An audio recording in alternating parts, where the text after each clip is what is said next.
बकुल से आज बात करनी पड़ेगी, चाहे कुछ भी हो, बकुल से बात करनी ही पड़ेगी।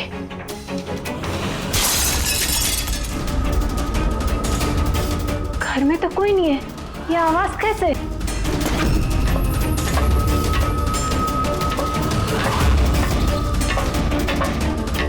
कीर्ति, बकुल, तो कुछ बोलता क्यों नहीं है? कीर्ति, भैया, कीर्ति,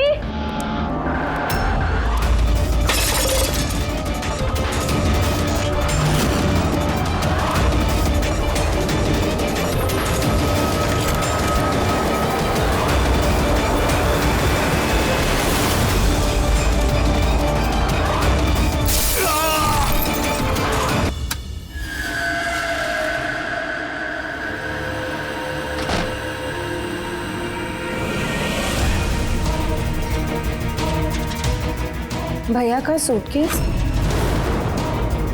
भैया बैंगलोर नहीं गए क्या?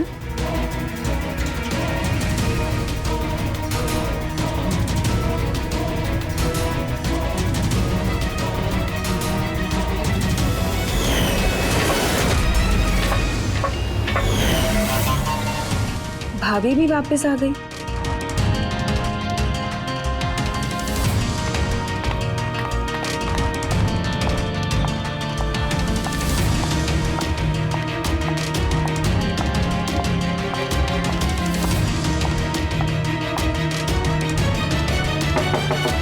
भैया, बकुल भैया, भैया आप बैंगलोर नहीं गए क्या? भाभी,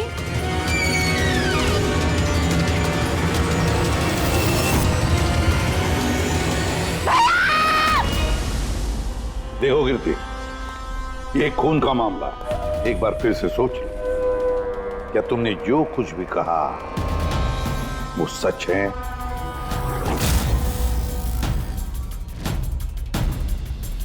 सर, हमें नहीं लगता है कि ये बात सच है।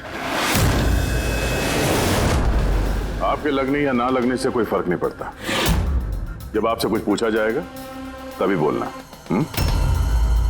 हो सकता है ये सच बोल रही हो, क्या पता। मैं पागल नहीं हूँ, मैं होश में हूँ। मैं कह रही हूँ ना आपको कि आशिका भाभी ने खुद ही बोला है कि उन्होंने बकुल भैया का खून किया है। सिर्फ मार दिया ये कहने से साबित नहीं हो जाता कि उसी ने बकुल को मारा है।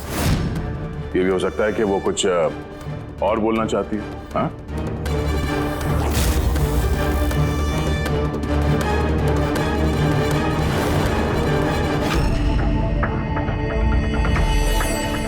एक बात बताओ, जब बकुल का खून हुआ उस वक्त तुम सब लोग कहां पर थे? कहां थे तुम लोग? मैं और नितिन तो एक दोस्त की शादी में खंडाला गए थे। कीर्ति का कॉल आया और हम भागे चले आए। मेरी बिजनेस मीटिंग थी होटल क्रिट्स में, वहाँ एक क्लाइंट के साथ डिनर था। जैसे ही नितिन का फोन आया तो मैं यहाँ पर चला आया। और आप कीर्ति, आप कहाँ थी? मैं बाहर गई हुई थी। कीर्ति बाहर गई थी, चाचा जी क्लाइंट के साथ मीटिंग में थे और आप दोनों खंडाला गए थे। उस वक्त बकुल और आशिका घर में अकेली थी, है ना? बकुल भैया भी बैंगलोर जाने वाले थे, उनकी 11 बजे की फ्लाइट थी और आशिका भाभी तो पार्टी में गई थी। आप सब घर में नहीं थे तो फिर बैंगलोर जाने वाला बकुल वापस क्यों आया घर पे? और ये आशिका, वो पार्टी से वापस क्यों आई? तो वो आप जाकर आशिका भाभी से पूछिए ना कि वो इतनी जल्दी वापस क्यों आ गई। वो तो घर पे ये बोलकर गई थी ना कि वो सुबह वापस आएंगी। वो तो हम पूछेंगे उससे। फिलहाल आप बताइए, आप कहाँ गई थी बाहर? मेरी मदर बांद्रा रहती है, उनको अचानक फूड पॉइजनिंग हुआ था, मैं उनके पास ही गई थी और फिर वहीं से मैं आई। वाह, दया। हर एक के पास एक्सप्लेनेशन है कि बकुल के खून के वक्त मैं यहां था, मैं वहां थी, मैं वहां गया था। सबके पास एक्सप्लेनेशन है, लेकिन आप सब लोग एक बात अच्छी तरह से याद रखना, हम सीआईडी वालों से सच ज्यादा देर तक छुपता नहीं, सामने आकर ही रहता है।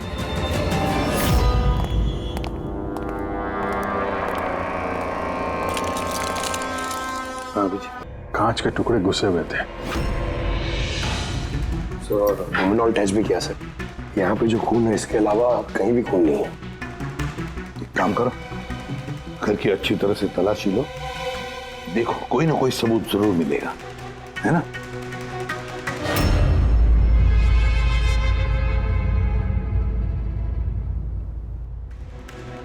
ये बताया सर, इनका कहना है कि इन्हें कुछ भी याद नहीं। कुछ भी याद नहीं? आशिका, तुम्हें याद आ रहा है तुमने कीर्ति को होश में आने के बाद कुछ बताया था? याद करो। मुझे कुछ याद नहीं आ रहा। याद करने की कोशिश करो। कीर्ति कह रही थी कि बकुल का खून तुमने किया, ऐसा तुमने खुद उसको बताया। कीर्ति इल्जाम लगा रही है मेरे पे। बकुल को मैंने नहीं मारा।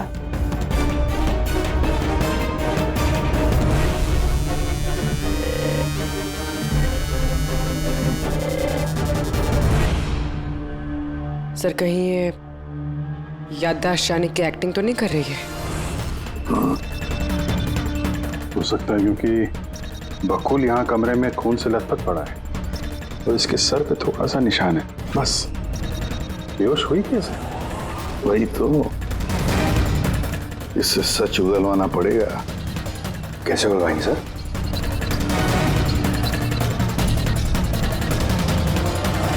सच उगलवाएंगे नार्को टेस्ट से।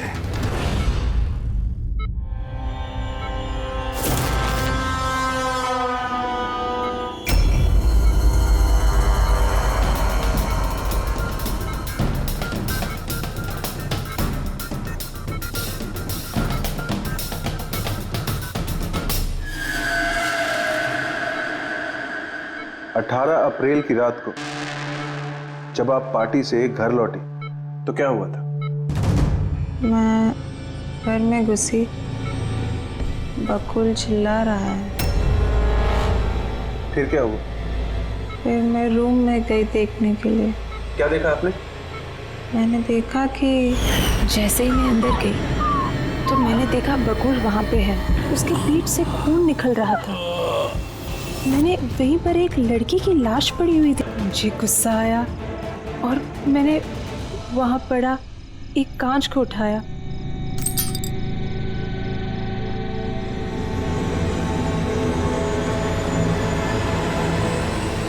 और बकुल को मार दिया।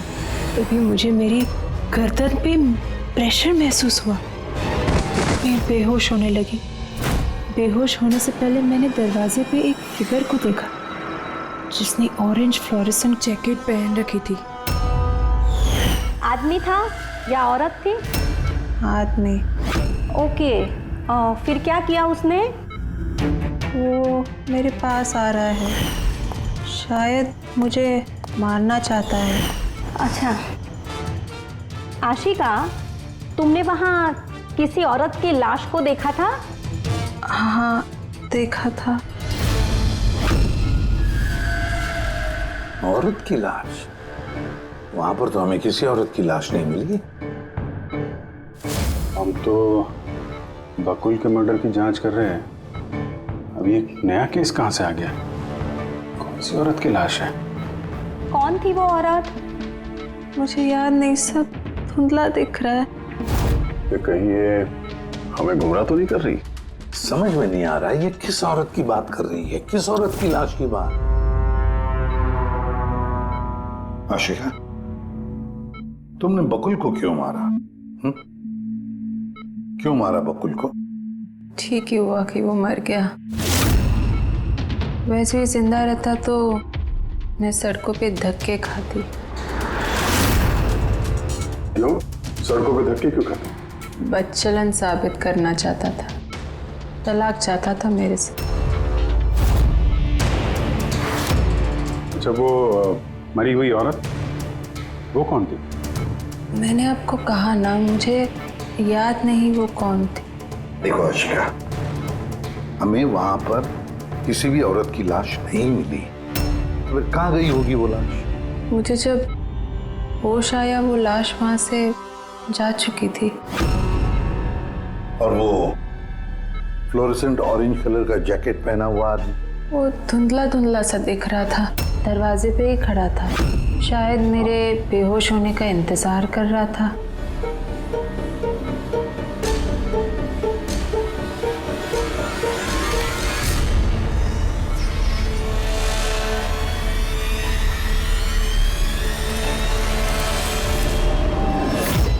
अभी तो आशिका वही बोल रही है जो उसे अच्छा लगता है, मगर टेस्ट में उसने सब कुछ सच सच बोला है। Thank you sir. अगर इसने नार्को टेस्ट में सच बोला है तो हमें उस मरी हुई औरत के बारे में पता करना पड़ेगा।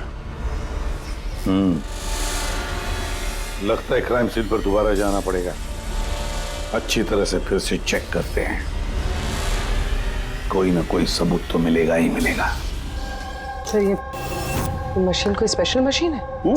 ये मशीन छोटे से छोटा सबूत ढूंढने में भी सक्षम है, जैसे कि माइक्रोब्स जो अक्सर धूल में मिल जाते हैं। और ये जो मशीन है ना, इस कमरे में छोटा से छोटा जो डस्ट पार्टिकल होगा ना, छोटे से छोटा, उससे उस जैकेट वाले आदमी का पता बता देगी जो इस कमरे में मौजूद था। बहुत बढ़िया।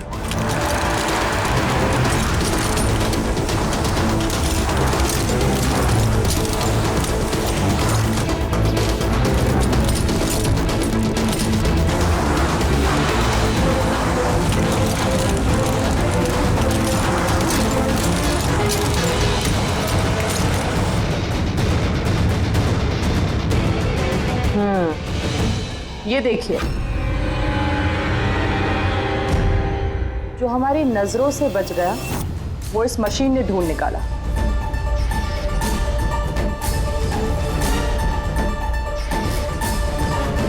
ये तो कोई नाखून लगता है। वो भी नेल पेंट लगा हुआ, डेफिनेटली कोई औरत का है। मगर सर यहाँ कैसे? शायद भागा दौड़ी हाथापाई में किसी चीज से ठोकर लगी होगी और नाखून यहाँ पे रह गया। घर वालों का पता करो, इनमें से तो किसी का नहीं।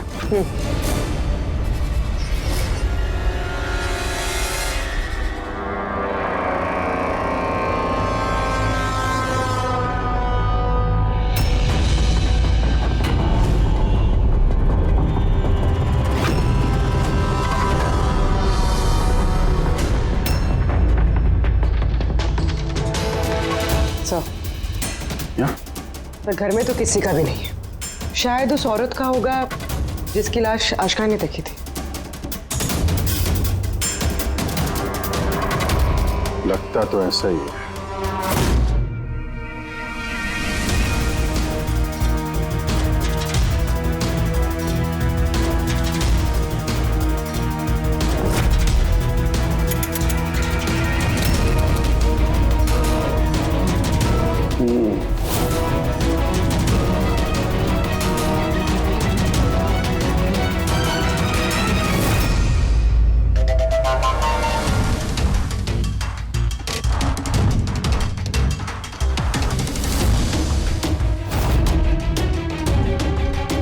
ये बात है तारिका।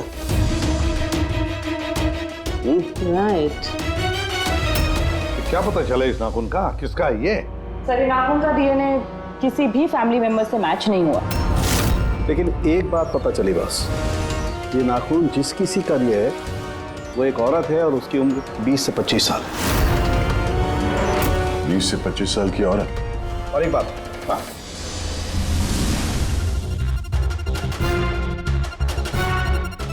ये जो बारीक बारीक सफेद सफेद कण देख रहे हो ना, ये high percentage of high and है। नाखून में सुनिए। कोई औरत ड्रग एडिक्ट भी है?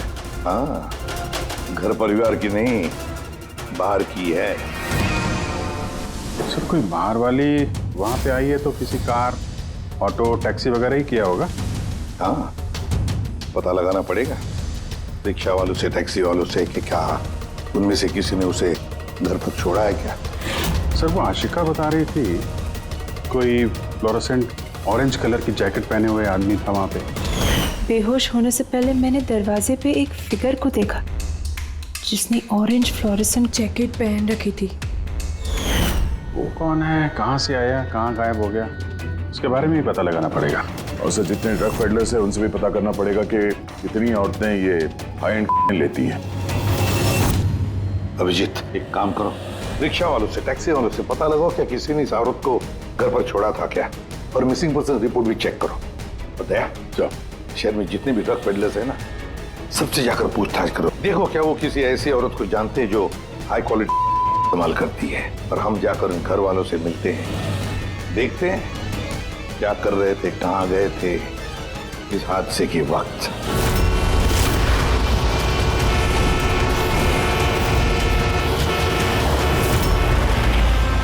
तुम्हारी एसोसिएशन से पता चला है कि 10 तारीख को यानी परसों रात में तुमने शांति निवास बंगलों में किसी लड़की को छोड़ा था। हाँ सर, छोड़ा था।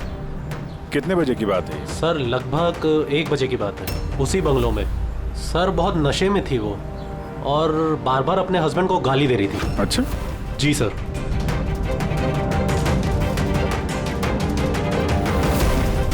ये लड़की थी वो? हाँ सर, यही थी वो। वहाँ बंगलों के आसपास कुछ गड़बड़ लगी क्या? नहीं सर, गड़बड़ तो कुछ नहीं लगी, सब कुछ नॉर्मली था। और एक कार खड़ी थी, एक बाइक, और सर एक गार्बेज वैन भी था। Garbage van? जी sir. Sir sir sir sir sir sir मैं भी एक लड़की को परसों शांति निवास बंगलों के बाजू में छोड़ा था। कितने बजे? सर यही कोई 12:30 बजे के आसपास। और तुमने 1 बजे छोड़ा था? जी सर। ये लड़की थी वो? नहीं नहीं सर, ये लड़की नहीं थी। तो इसको तुमने 1 बजे छोड़ा और 12:30 बजे जिस लड़की को छोड़ा था उसको दोबारा देखोगे तो पहचान जाओगे? एकदम सर, बरोबर पहचान लेगा। गुड। सुनो, तुम लोगों से जो भी सवाल पूछा जाएगा उसका सही सही जवाब चाहिए। जरा सा भी झूठ बोला ना तो बड़ी मुसीबत खड़ी हो जाएगी, समझे? सर झूठ बोल के जान आफत में नहीं डालनी है हमें। तो फिर बताओ, जिस दिन बकुल का खून हुआ उस दिन क्या चेतन तुम्हारे होटल में था? जी सर, वो होटल में थे और उन्होंने सारा समय क्लाइंट के साथ बिताया। उन्होंने क्लाइंट के साथ डिनर भी किया। अच्छा, तो ठीक है, क्लाइंट के सारे डिटेल्स चाहिए हमें, और उस दिन का सीसीटीवी फुटेज भी। शीना, कीर्ति की माँ को फूड पॉइजनिंग क्यों हुई? खाने में क्या मिलाया था? मैंने तो कुछ भी नहीं मिलाया था। आंटी जी तो बाहर गई हुई थी। जब वो वापस लौट के आई उनकी तबीयत खराब थी। सर नितिन और सिया दोनों सारा दिन शादी में ही थे। पूछे भी नहीं बता रहे। रट्टा मार के आए हो क्या? नहीं मैम, जो सच्चाई है वही बता रहा हूँ। 11 बजे फंक्शन बंद करा दिया था हमने। उसके बाद में नितिन और सिया वो लोग कहाँ गए? फिर वो दोनों अपने रूम में चले गए सर।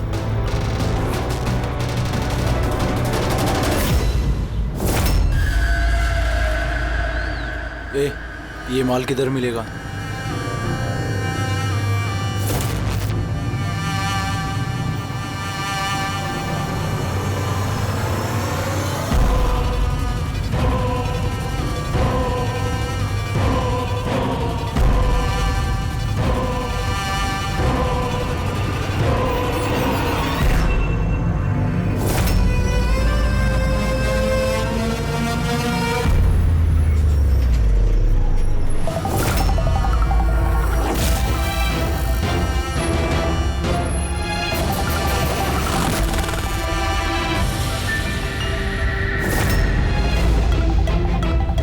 माल चाहिए।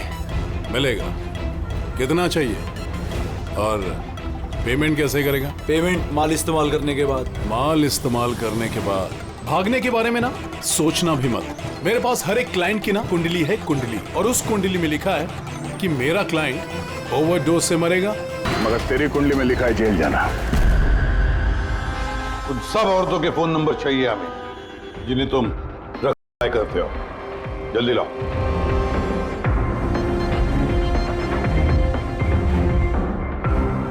पूर्वी, देखो जरा कॉल करके देखो इन सारे नंबर्स पर। देखो कोई गायब तो नहीं है।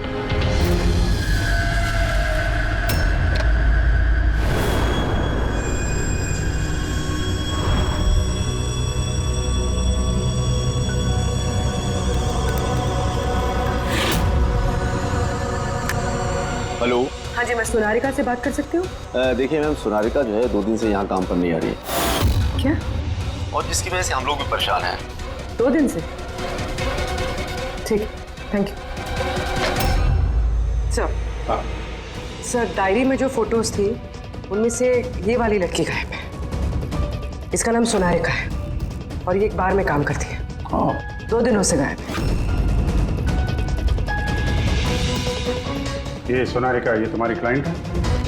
हाँ सर। इसी लड़की को छोड़ा था तुमने? हाँ सर, यही थी, यही थी। आशिका ने इसी को देखा होगा। बकुल के परिवार वालों को अंदर देख रहा हूं। जरा ध्यान से देखिए फोटो। ये वो लड़की है जिसकी लाश आपके घर से मिली थी। आप लोग जानते हैं सर? हाँ? नहीं सर। मैंने देखा है इसे बकुल भैया के साथ 2 महीने पहले।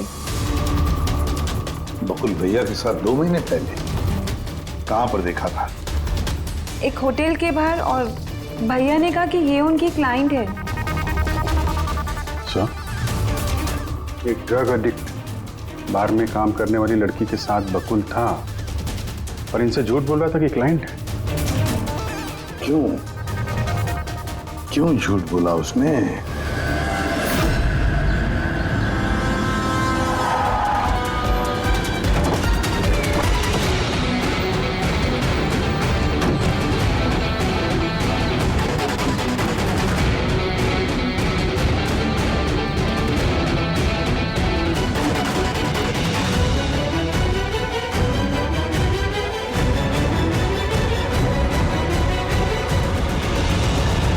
ये सोनारिका यहीं पे काम करती थी ना?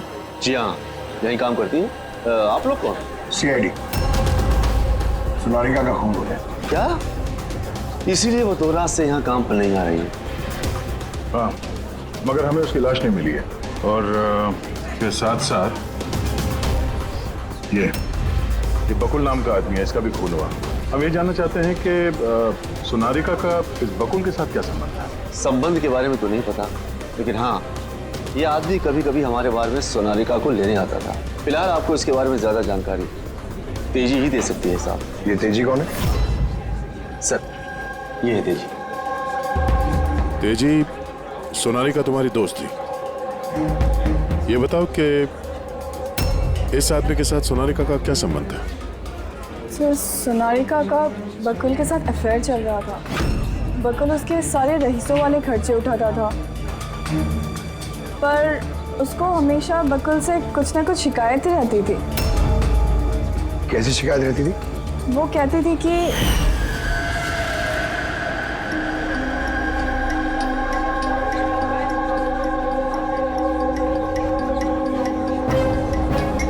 सोनारिका, क्या हुआ? मैं बकुल के साथ ना अब ये रिश्ता और नहीं रख पाऊंगी। क्यों, क्या हुआ? ना तो रिश्ता रखने के पैसे मिल रहे हैं और नहीं वो बकुल अपनी बीवी आशिका को डाइवोर्स दे रहा है। कुछ तो करना पड़ेगा। क्या करेगी तो? ब्लैकमेल। क्या? मैं उसे ब्लैकमेल करूंगी जिसने मुझे नाटक करने के लिए कहा है। तो कोई सोनारिका को पैसे दे रहा था बकुल के साथ प्यार का नाटक करने के लिए। मास्टरमाइंड कोई और ही है? हाँ, और उसी मास्टरमाइंड ने प्लान किया और इस सोनारिका और बकुल को मार दिया। और आशिका का वहां पर आना प्लान में शामिल नहीं था। समझ में नहीं आ रहा है कि ये बकुल अपनी फ्लाइट छोड़कर घर वापस क्यों आया।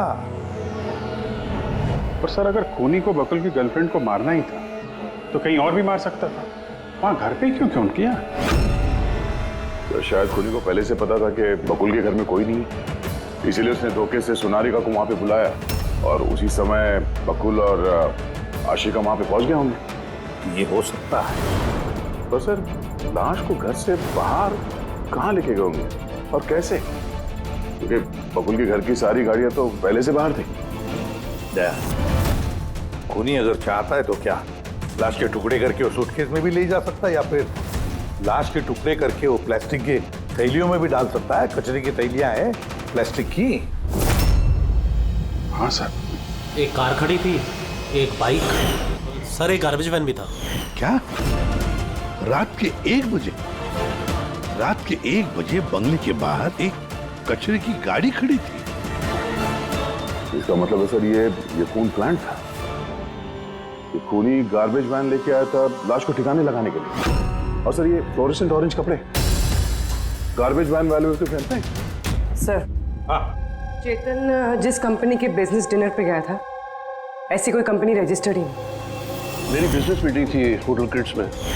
और कीर्ति की माँ ने बाहर कुछ भी नहीं खाया। मेरी मदर बांद्रा रहती है, उनको अचानक फूड पॉइजनिंग हुआ था, मैं उनके पास ही गई थी। फिर भी उसे फूड पॉइजनिंग हो गई। ठीक है, ये भी पता लगाना चाहिए कि जिस रात बकुल और सोनारिका का खून हुआ, उस रात खंडाला से कोई टैक्सी या प्राइवेट गाड़ी आई थी क्या बंगले पर? अपनी माँ की बीमारी के बारे में सच सच बताओ। उनकी मेड शीना का कहना है कि उनकी जो भी हालत थी घर के खाने की वजह से नहीं हुई। हाँ, ये सच है। उन्होंने घर का खाना नहीं खाया था, बल्कि वो तो ये बता रही थी कि वो ड्राइवर के साथ बाहर गई थी और कार में उन्होंने कुछ दवाई खाई थी। दवाई खाई थी? हाँ, हमारे ड्राइवर अमन का भी यही कहना है। तुम्हारा ड्राइवर अमन का? सर, उन सभी ड्राइवरों को साथ में लेके आया हूँ जो गार्बेज वैन चलाते थे। हमें एक गार्बेज वैन के बारे में पता चला है जो आधी रात को सड़क के बीचों बीच खड़ी थी, जिसमें लाश डाल के ले जाया गया। वैन का पता चल गया? सर्विलेंस कैमरे में वो वैन साफ साफ दिख रही है हमें। क्यों?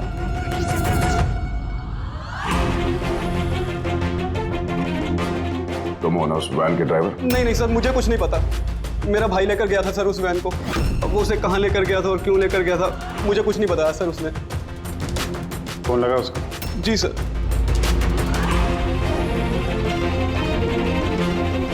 हेलो अमन, कहाँ है तू?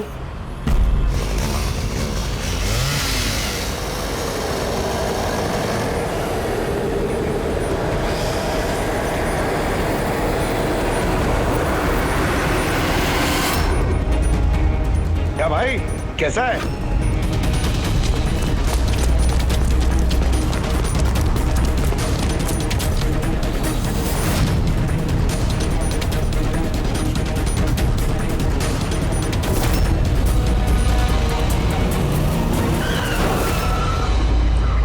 सर, मैं सब सच बताता हूँ। मैंने तो जो कुछ किया उस फोन कॉल की वजह से किया था, जो बकुल सर के बंगले से आया था। किसने फोन किया था बकुल के बंगले से? मैंने उसे कभी देखा नहीं है, सिर्फ उसकी आवाज़ सुनी थी। औरत ही आदमी? सर, कभी कभी तो औरत की आवाज़ में फोन आता था और कभी आदमी की आवाज़ में। सर, ये जो कोई भी है ना, ये बकुल के घर वाला ही। हाँ, मगर तूने ये सब किया क्यों? कोई फोन पे कुछ भी बोल देगा तू कर देगा? हा? सर, मुझे लालच दिया गया था सर कि मेरे 5 लाख के कर्जे को चुका दिया जाएगा अगर मैंने उनकी बात मानी तो। सर, मैं लालच में आ गया था, मगर मैंने कोई खून नहीं किया सर। मैंने तो सिर्फ लाश को ठिकाने लगाया था सर। लाश कहाँ?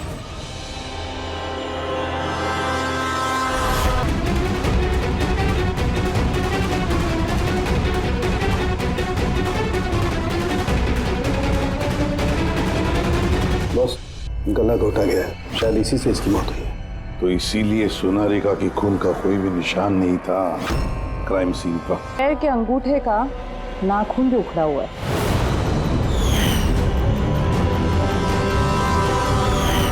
और सर, ये क्या है? ये पीला पीला पार्टिकल? यही तो इस केस की सबसे अहम कड़ी है। चलिए खड़े हो जाइए सर, उठिए। और कितनी पूछताछ करेंगे आप लोग?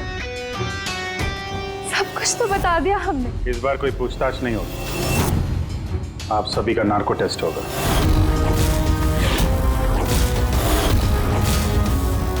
नार्को टेस्ट क्यों पर? क्योंकि आप में से कोई है जो सच नहीं बोल रहा है। आपके पास कोर्ट की परमिशन है इस नार्को टेस्ट के लिए? जी हाँ, परमिशन के बिना हम कुछ नहीं करते।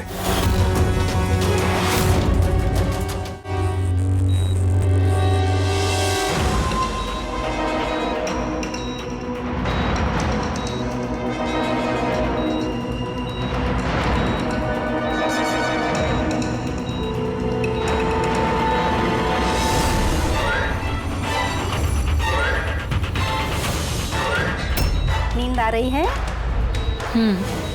जो मैं आपको बोलूंगी उसका सही सही उत्तर दीजिएगा, ठीक है?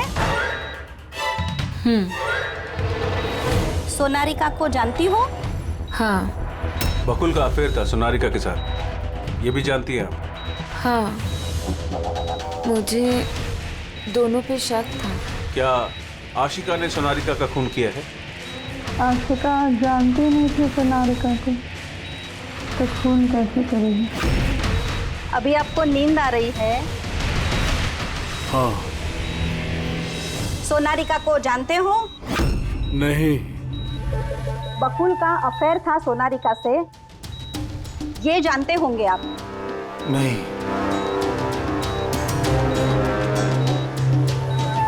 क्या आशिका ने सोनारिका का खून किया है?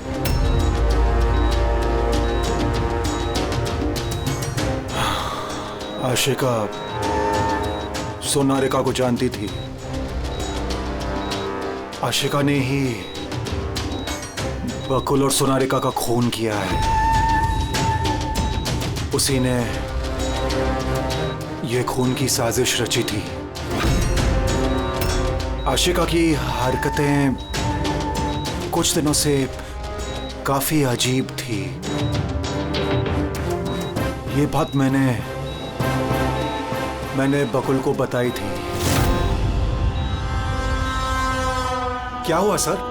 हुआ कुछ नहीं नितिन, सिर्फ इतना बताना था कि ट्रुथ सीरम के असर से इंसान सिर्फ उतना ही बताता है जितना उसे पूछा जाता है, ज्यादा कुछ नहीं बताता। अब बात यह है कि इंसान का दिमाग अपना मेमोरी शेयर करता है पर ओपिनियन नहीं देता, जैसे तुमने अभी दिया। अब सारी असलियत फटाफट बता दे, वरना असली वाला सीरम देना पड़ेगा तुझे। असली ट्रूथ सीरम मतलब ये कि हमने जो सीरम दिया था वो ट्रुथ सीरम नहीं था, ग्लूकोज का इंजेक्शन था। व्हाट? शक तो हमें तुम पे पहले से ही था, लेकिन सारी सच्चाई तुम्हारे मुंह से सुनना चाहते थे। नितिन, सब कुछ तुमने बड़ी सफाई से, बड़ी चालाकी से किया था, लेकिन सोनारिका के चेहरे पर जो हल्दी लगी थी ना, उसने तुम्हें पकड़वा दिया।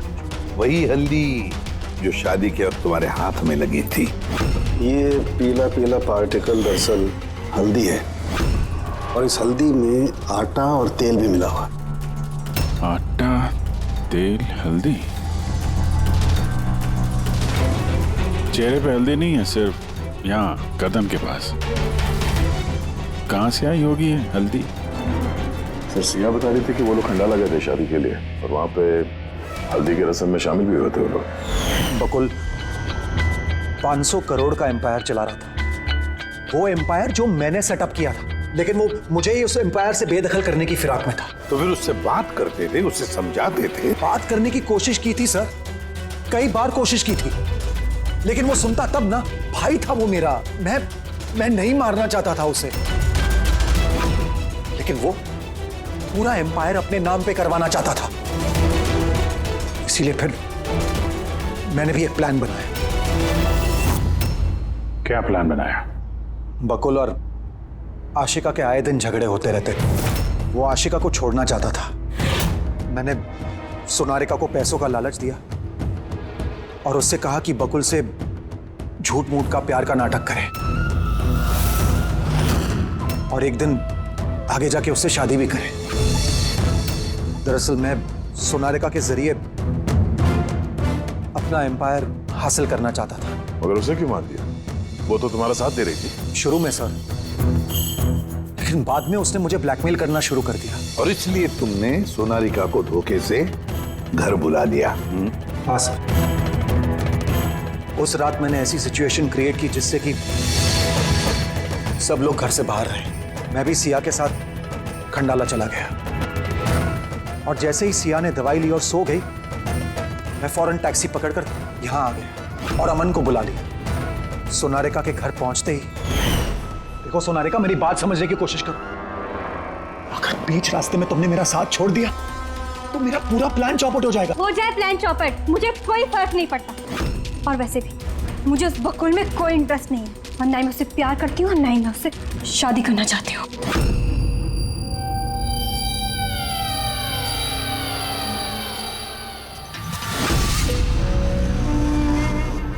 देखो, अगर तुमने मेरा साथ नहीं दिया तो बहुत पछताओगी, बता रहा हूं मैं। धमकी दे रहे हो तुम मुझे? धमकी दे रहे हो तुम मुझे?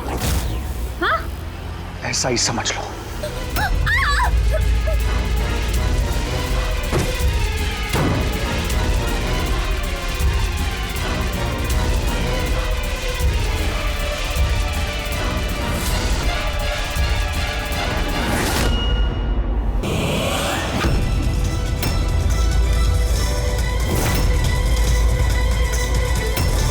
भैया बकुल, ये क्या किया आपने? ये सोनालिका मुझे फंसाना चाहती थी। मैं पुलिस को बुलाऊंगा। बकुल बकुल बकुल बकुल!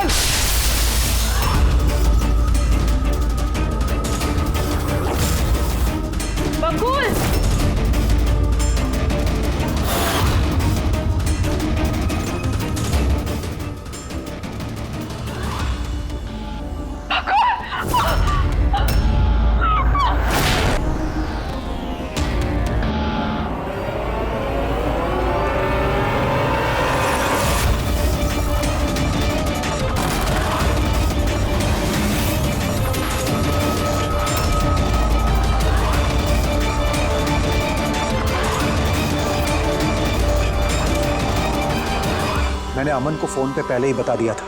उसने बिल्कुल वैसा ही किया। पैसों की लालच ने तुम्हें इतना अंधा बना दिया कि तुम अपना सगा रिश्ता भी भूल गए, अपने भाई की जान ले ली, और तो और अपनी साथी सोनालिका को भी मार डाला। कानून तुम्हें कभी माफ नहीं करेगा, कड़ी से कड़ी सजा होगी, शायद फांसी।